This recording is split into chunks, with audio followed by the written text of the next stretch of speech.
आगे बढ़ते हैं। ईडी के बाद अब देश का आयकर विभाग भी एक्शन में दिखाई दे रहा है।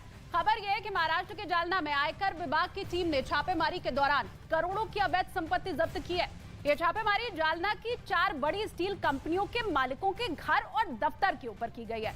अब बताया यह भी जा रहा है कि इनकम टैक्स की इस रेड में इतना कैश और गोल्ड बरामद हुआ है कि उसे गिनने में 10 घंटे से भी ज्यादा का वक्त लग गया।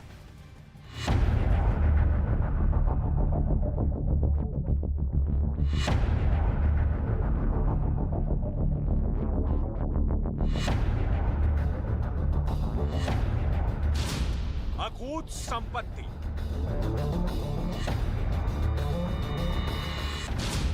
अथाह कैश,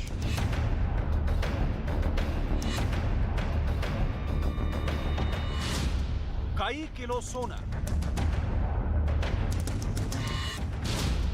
नोटों का बहार, इनकम टैक्स की रेड,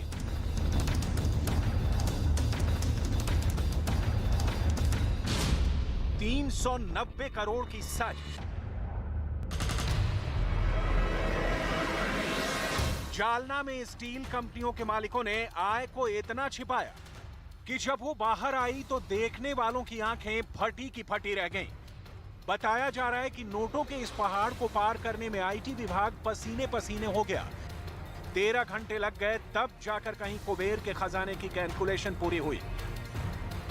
1, 2, 3, 4, 5, 6, 7, 8, 9, 10। लेकिन ये बस नहीं है, गड्डियों पर गड्डियां हैं, गड्डियों पर गड्डियां हैं। नोटों का ऐसा एवरेस्ट जिनकी चकाचौंध देखकर आयकर विभाग भी हक्का बक्का रह गया। स्टील के इस कारखाने में जहां जहां इनकम टैक्स विभाग की टीम ने तलाशी ली, वहां नगद नारायण के दर्शन हुए। दरवाजों में, बिस्तर में, तहखाने में, हर कहीं बस कैश ही कैश। बताया जा रहा है कि इस दौरान आयकर विभाग ने कुल 390 करोड़ की बेनामी संपत्ति को जब्त किया है, यानी ऐसी संपत्ति जिसका कोई हिसाब किताब कंपनियों की तरफ से नहीं दिया गया। दावा किया जा रहा है कि आयकर विभाग के इस छापे में 58 करोड़ कैश बरामद हुआ है, जबकि स्टील के इस कारखाने से 32 किलो सोना भी इनकम टैक्स विभाग के हाथ लगा है। जानकारी के मुताबिक इनकम टैक्स विभाग को जो कैश बरामद हुआ है, उसे गिनने में 13 घंटे का वक्त लगा।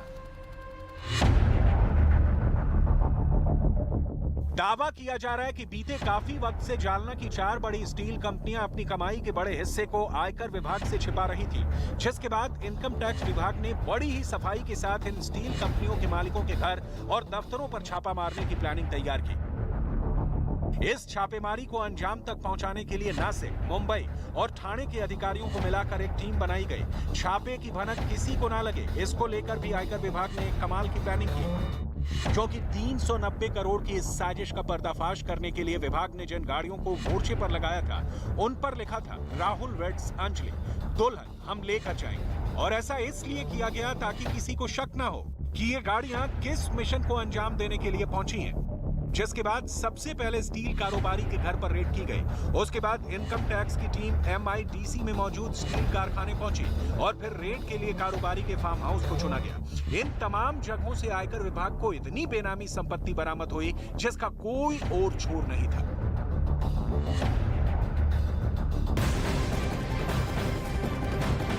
बड़ी खबर आपको बताएं, इनकम टैक्स की रेड काफी फिल्मी स्टाइल में की गई है। छापेमारी के लिए इनकम टैक्स के अधिकारी बाराती बनकर पहुंचे। इनकी गाड़ी पर लिखा हुआ था दुल्हन हम ले जाएंगे। इनकम टैक्स की छापेमारी 1 अगस्त से लेकर 8 अगस्त तक लगातार चली। 100 से 120 गाड़ियों के साथ अधिकारी पहुंचे थे। सारी गाड़ियां नासिक से ही निकाली गई थी, लेकिन किसी और को इसकी भनक ना लगे, इसके लिए कोडवर्ड की कहानी बनाई गई थी। पहला कोडवर्ड था दुल्हन हम ले जाएंगे, दूसरा कोडवर्ड था राहुल वेड्स अंजलि। हर गाड़ी पर यह चिपका हुआ था। इस छापेमारी में करोड़ों की संपत्ति के दस्तावेज और ज्वेलरी बरामद की गई है। तस्वीरें भी आपको हम दिखा रहे हैं। लगातार 13 घंटे तक नोटों की गिनती की गई है मशीनों के जरिए।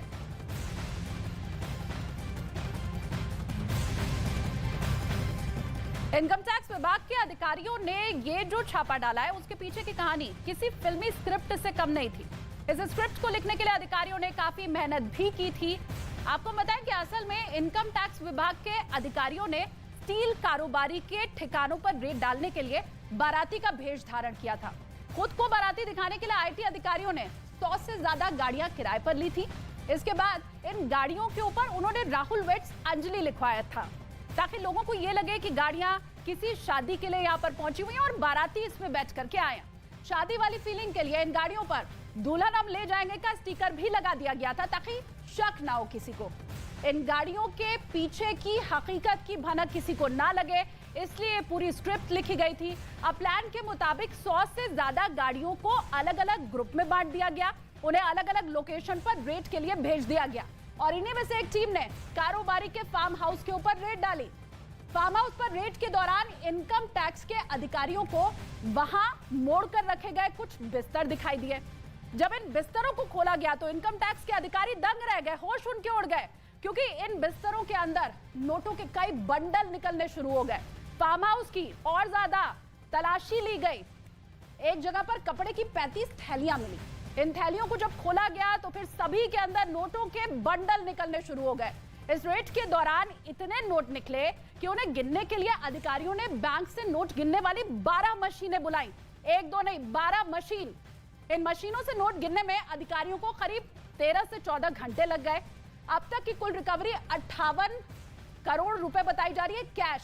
32 किलो सोना भी मिला है। इसके अलावा अब तक इस रेड में करीब 300 करोड़ की बेनामी संपत्तियों का पता भी चल चुका है। कुबेर का यह खजाना था।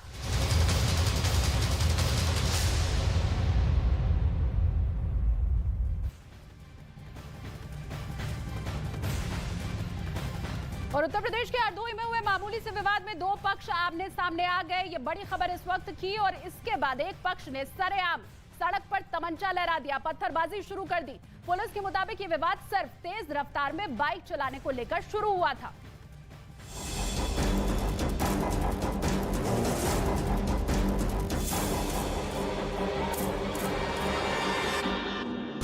पत्थरबाजी,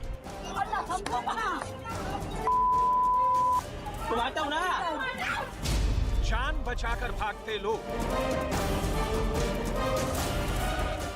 बीच सड़क पर तमंचा लहराता आदमी और दूसरी तरफ दहशत से भरे लोग।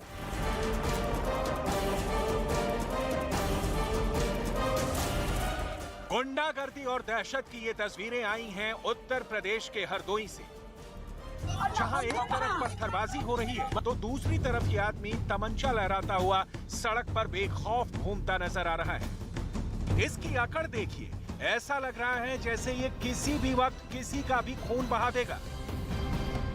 हरदोई के इस वीडियो को जिसने भी देखा वो खौफ से भर गया।